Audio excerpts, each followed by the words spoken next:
I mean, whatever one thinks about Maoist China, it had pretty successful health outcomes. Actually, it's interesting the way this is dealt with here.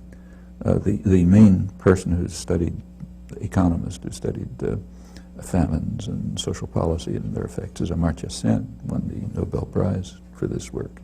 A very important work. Half of his work is known. The other half, which is in the same papers, is not known.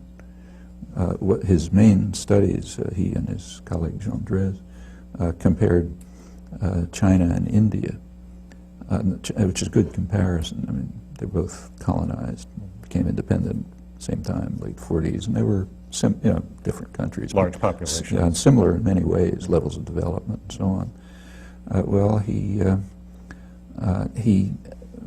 One of his main contributions was studying the terrible Chinese famine in 1958 to 60, when maybe 20 million people died, big, terrible famine, and he treats that as a political crime, basically an ideological crime. It's not that the center wanted to kill people, it's that they didn't get any information. Totalitarian society, you don't get a flow of information up and back, and simply didn't know what was happening, and no critical commentary, and they couldn't do anything about it. In India, he points out, which is a capitalist democratic society, they did get information, so there were flows of information up and back, and criticism and so on. And India never suffered any such famines after the British were kicked out. There were plenty of them before. But since independence, hadn't had a major famine. And this is the well-known part of Amartya Sen's work, shows how awful the communists are. Take a look at the same papers, and the other half of the paper does a different analysis. It compares mortality rates in India and China since independence. Well, in China, they went way down because they instituted rural health programs and barefoot doctors and preventive medicine for the huge, rural, overwhelmingly rural population. In India, they didn't.